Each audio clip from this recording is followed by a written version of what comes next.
Well, let's take a look at Honda's truck. I'll include a link to the Stockton 12 Honda's website in the description down below. They're providing us with this Ridgeline. Also include a link to my car buying guide. Let's get right into it.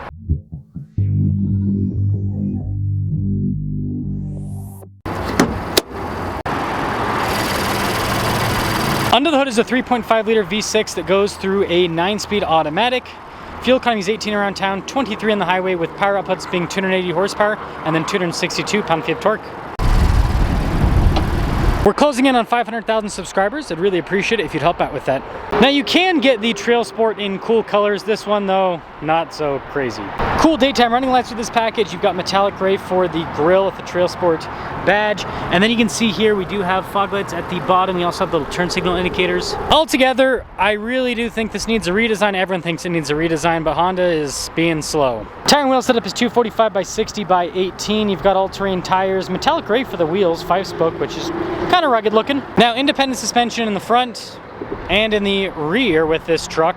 It's also unibody. That's kind of why it sits so low, is because of the independent suspension, the unibody construction, but you guys will enjoy the space that this provides. When it comes to key fob features, you've got the Honda logo there on the back. On the front face, we have our lock and unlock and then a remote start. Now, popping into the back, we've got the swing gate feature. That's one way that you can open up the tailgate, and then you just pop it back into place, and then there's a normal latch here, so you can open it up like a normal tailgate. And then yeah, it's got a truck bed here in the back that is relatively normal. Another benefit of this unibody construction is the trunk in the bed area. You've got all the extra space to provide that. Gotta love that taillight design. You've got the TrailSport badge in the back, and then you can see with the parking sensors, the dual outlet exhaust tips. That will cap things off for the exterior of the Ridgeline.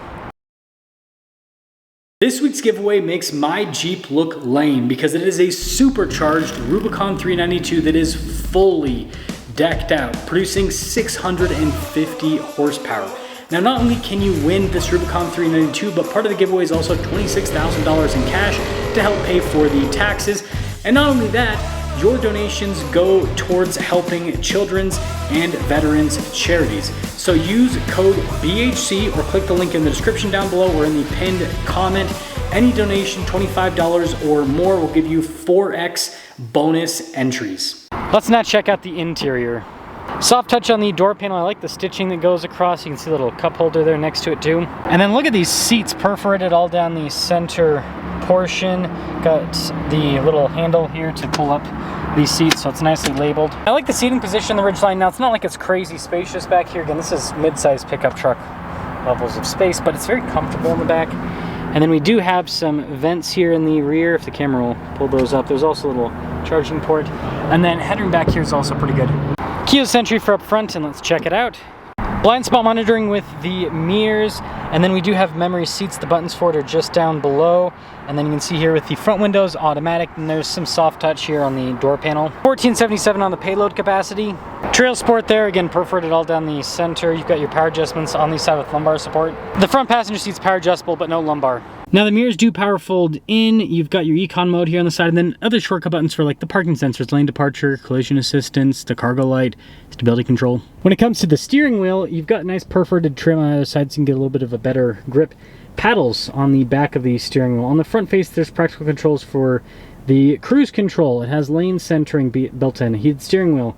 You've got your volume and voice command controls on the other side. And then when it comes to the cluster, you have that digital element on the side, which means that you can change the information that's displayed right there. And then this will also show you the different modes.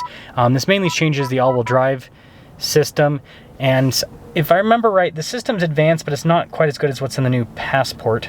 But let me know if I'm wrong on the all-wheel drive system. What I'm not wrong about is the camera. It's kind of a potato cam a little bit.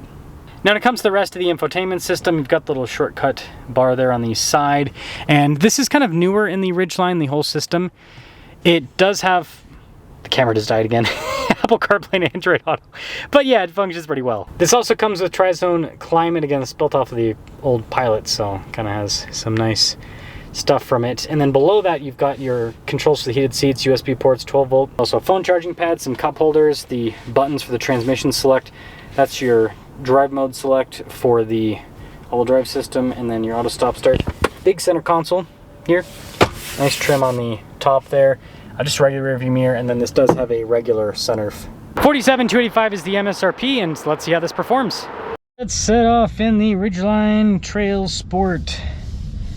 And man, I don't know, Honda, I'm gonna critique you guys. Why do you take so long to release new cars that are so similar to other cars you've already released? Like, the new Pilot has been out for quite some time, and it took forever to get the Passport out, and now we finally have the Passport, and it's like, where the heck is the new Ridgeline? You know, and my guess is it's probably gonna be 2027, but I still think the timelines are they're just a little bit too long. Just a little bit too long. So yeah, once the new Ridgeline comes out, it's going to be awesome, right?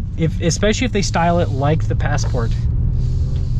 So yeah, the first downside about this generation of Ridgeline is obviously the styling we went over, but also the powertrain performance. The 10-speed does make a pretty big difference in terms of how responsive this whole system feels. It just seems like, it almost feels like it, again, the torque is not any different, but it feels like it has more low-end torque. Whereas this, it feels like the gears are just kind of like longer and slower, and it's smooth. But yeah, the 10-speed is better than the 9-speed here. Now, other than that, I appreciate the Ridgeline. And more people as time goes on appreciate the Ridgeline too. Because most people aren't going off-roading, or if they are going off-roading, they're going down dirt trails, dirt roads. And so having something like this that's easier to get in and out of, that drives more comfortably on road, just makes sense. It's smooth, at least. It just doesn't feel that like sharp. You just don't have that sharpness that you've got with the 10-speed. But yeah, I mean, this is more than capable enough for what most people do when it comes to off-roading. Most people are not doing the stuff that I do off-road, so you don't need a body on frame pickup truck, you know? And the good thing about this powertrain is it's reliable. That's the benefit of an NA V6 and all of that. You do get the reliability, which I think reliability has always been important, but I think it's becoming more important today because of how expensive these cars are. It's like, if you're gonna drop almost 50 grand on a vehicle, I mean, it's gonna be 50 grand over after taxes, it better last a long time, you know? It better be able to at least last the loan period, if not much further past the loan period. So yeah, reliability, durability, all of that becoming more and more important as the years go by. Gosh, I love how this thing drives. The Maverick, I really like the Maverick. I think that the Maverick is a good setup for the most part, but it's expensive. It's too expensive for what it is. It's smaller. The Ridgeline's a bigger vehicle, and it's not really that much more expensive, especially when you take into account features and everything. And so yeah, the Ridgeline's just better bang for your buck, I would say. So in conclusion, the Honda Ridgeline is a solid little pickup truck thing. Everything's great in this. They just need to restyle it, make it look like the Passport with the truck bed, and give it the 10-speed and get it out. Just get it out, right? It should have been out yesterday, and so since it wasn't out yesterday, get it out today. That's all.